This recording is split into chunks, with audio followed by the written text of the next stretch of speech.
So today I thought I would just tell a story of engagement, probably that most of you don't know.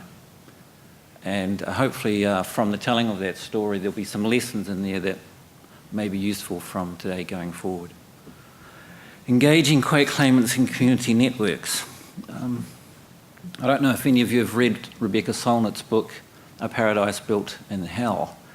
But if you have read that book, you will find some very sobering information.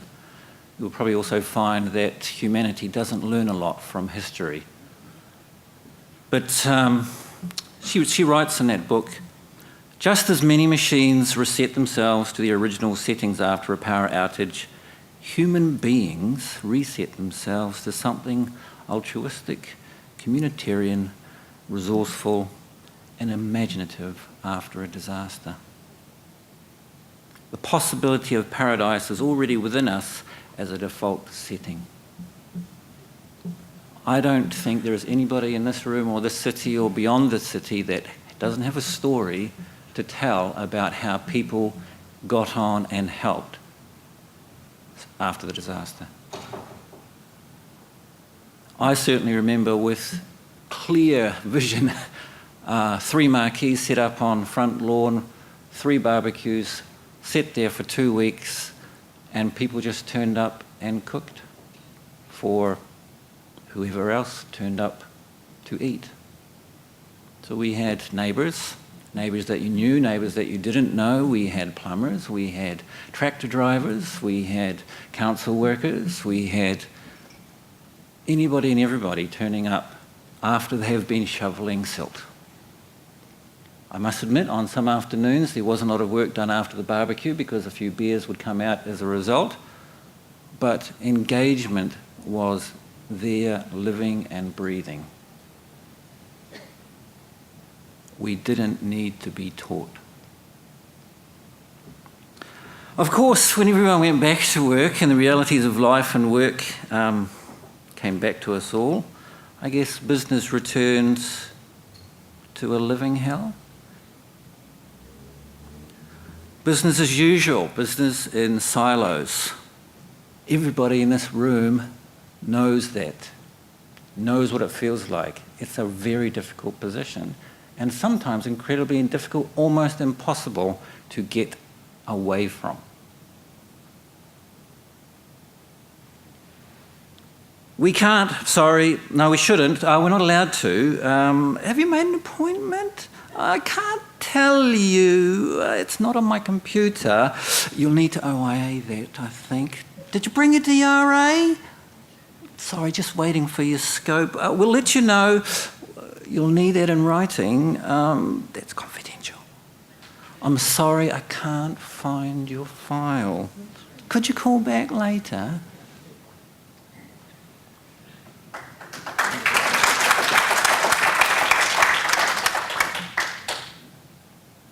So the community faced with that wandered the streets and found other community people wandering the streets, and before long we had people in the streets joining together. They made groups. They said, oh, why don't you lead that? And leaders of streets met with other leaders of streets, and we became a group. We called them pop-up groups. Some of them joined with residents' associations, and some of them said, oh, it's okay, we can do this by ourselves. And CanCERN was formed. We didn't need to be taught, we just knew it.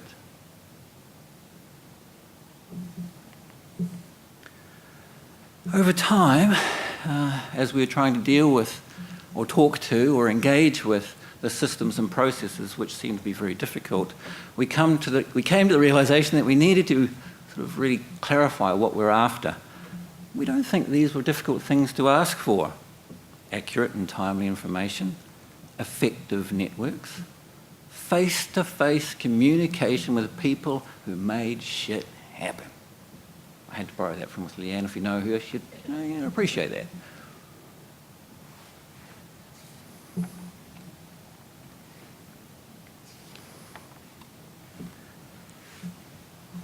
Thank goodness for John Hamilton.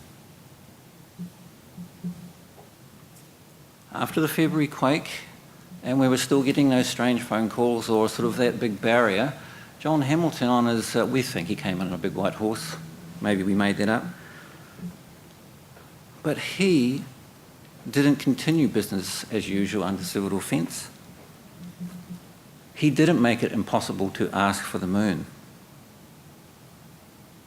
Because for him, staying connected to something altruistic, humanitarian and resourceful was important.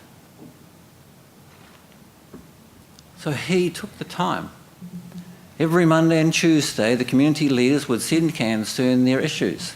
They would send CanCERN the solutions that they'd tried or the solutions that were available in the community at the time, and they would offer new ones. We would collate all of that information, put it together in this form. We have our own acronyms. It's called a CAT, all right, a CanCERN action table, all right, just so we can feel like we're a part of the business. And we themed the issues so that they could easily be found. And we also themed those issues by suburb so that John could also see maybe issues which were particular to a specific suburb. And then we went in, on average, about 15 or 16 or 17 leaders from all parts of Christchurch went into the arts centre, through the barrier and showed our passes and signed in and up to the third floor and into his little private little room and around the table, and there we sat and we talked about the issues. And he said, don't be silly, we can't do that. Why not? Because blah, blah, blah, blah. Okay. Yeah, we could try that. Oh, that's a good idea. And we just had a discussion. Every week we did that. And on average, every second week, John would make something happen for us.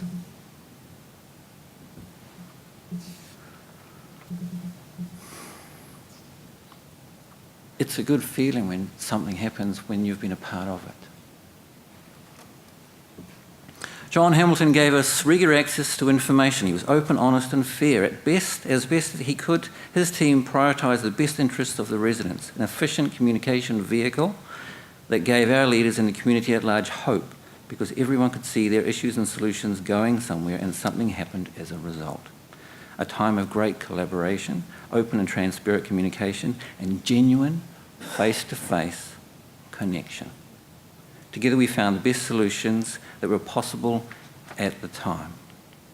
Together we showed how the wisdom of the people worked well with the knowledge of the experts.